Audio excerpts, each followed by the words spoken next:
មានអារម្មណ៍ថាលើកនេះខ្ញុំហ៊ានមែនតើដើរលេងនៅចិន5ថ្ងៃខ្ញុំស្លៀកតែខោអាវដែលប្តីខ្ញុំគាត់រៀបចំឲ្យទាំងអស់ដោយអ្នកទាំងអស់គ្នាចង់ដឹងថាប្រពន្ធខ្ញុំពាក់ឈុតមួយណាស្អាតជាងគេឬក៏ខ្ញុំទិញ outfit បែបណាឲ្យប្រពន្ធខ្ញុំអាចមើលវីដេអូនេះដល់ចប់បាននេះគឺជា outfit ទី3ដែលខ្ញុំប្រើខ្លួនឯងផ្ទាល់មកព្រោះដោយសារថ្ងៃនេះខ្ញុំទៅជួបរោងចក្រនេះខោនេះអាចដាក់ម្ដងគឺមួយឈុតឲ្យហ្មងកុំឲ្យហើយទាំងអស់ហ្នឹងមិនឈុត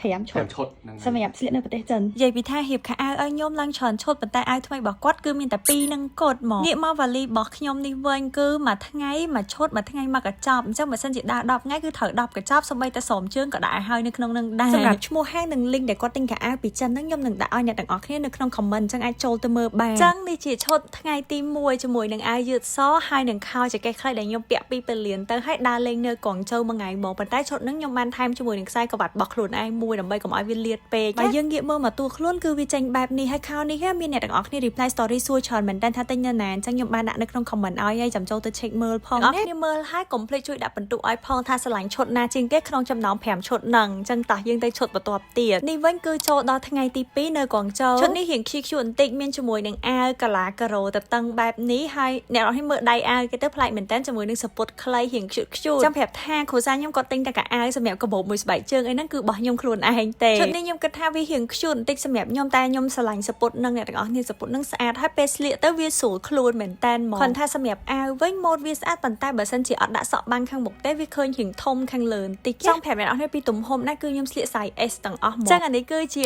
ឈុតដែលខ្ញុំមកដល់សៀងហៃហើយអញ្ចឹងអានេះគឺជាថ្ងៃទី3ឈុតទី3ទាំងអស់គ្នាអាវសំយេស្មាតដែរគ្រាន់ថាវាមានដៃទេបែបនេះពណ៌គេរៀងប្លែកអ្នកទាំងអស់គ្នាដល់ពណ៌លេខទឹកសមុទ្រតែពណ៌មួយទៀតនេះរៀងបែកស្វាយខ្ញុំអត់ដឹងពណ៌អីគេទេជាមួយនឹងសពុតខ្លីនេះឲ្យអ្នកទាំងអស់គ្នាមកមើលមកតួខ្លួនម្ដងហើយសម្រាប់ឈុតហ្នឹងគឺបែបនេះហើយសពុតគេហ្នឹងខាងក្នុងជាខោទេហើយខាងក្រៅមានជាបិទលាវអីអញ្ចឹងណា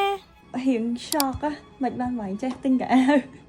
ទិញកៅអៅមកត្រូវ taste អូនអញ្ចឹងហើយនេះអាវទិញម្ដងពីរគ្រាន់តែស្ដាប់ក៏ដឹងថាឈុតទី4នេះគឺជាឈុតដែលខ្ញុំស្រឡាញ់ជាងគេហើយក៏ទិញអាវនឹងឲ្យខ្ញុំឡើង2ហ្មងឈុតនេះគឺជាឈុតដែលខ្ញុំពាក់ទៅជួបរោងចក្រហើយចេញពីរោងចក្រខ្ញុំមកដើរលេងទៀតវាបានទាំងពីរបែបទាំងអស់គ្នាខ្ញុំមកដែរដឹងថាគ្រូសាខ្ញុំគាត់ប៉ិនហើខោអាវហើយគាត់ដឹងថាខ្ញុំស្រឡាញ់ខោអាវបែបណាអញ្ចឹងសោះហ្មងតើសាគាត់ចេះហើដាក់ឲ្យវាត្រូវមួយគ្នាព្រោះសពុតនឹងខ្ញុំឃើញគេលក់ផ្សេងហើយអាវនឹងក៏គេលក់ផ្សឹងដែរឈុតនេះខ្ញុំអាចនិយាយបានថាជាឈុតមួយដែលខ្ញុំស្រឡាញ់ខ្លាំងជាងគេហ្មងដោយសារតែពាក់ទៅវាចេញរៀងវាមានចងខាងក្រោយទាំងអស់គ្នាសម្រាប់អាវហ្នឹងណាវាចេញរៀងស្អាតមែនតើហើយស៊ីជាមួយសពុតខ្លីហើយនេះគឺជាឈុតចុងក្រោយឈុតទី5ទាំងអស់គ្នាកុំភ្លេចជួយដាក់ពិន្ទុឲ្យផងថាស្រឡាញ់មួយណាជាងគេឈុតទី5នេះគឺគ្រូសាខ្ញុំគាត់មកទិញនៅចិនផ្ទាល់មកដែលខ្ញុំឲ្យគាត់រើសអាវនិយាយទៅគេចូលចិត្តឲ្យខ្ញុំពាក់ខោចកេះខ្លីមួយអាវសំយ៉េស្មាហ្នឹងហ្មងគាត់ថាពេលដែលខ្ញុំស្លៀកចឹងទៅវាចេញរៀងស្អាតចឹងណាបាទសម្រាប់អ្នកនរគ្នាវិញពីឈុតទី1ដល់ឈុតទី5ទាំងអស់គ្នាស្រឡាញ់មួយណាជាងគេកុំភ្លេចប្រាប់ខ្ញុំនៅក្នុង comment ផងអរគុណទាំងអស់គ្នាជួបជាមួយខ្ញុំ Aileen នៅវីដេអូក្រោយ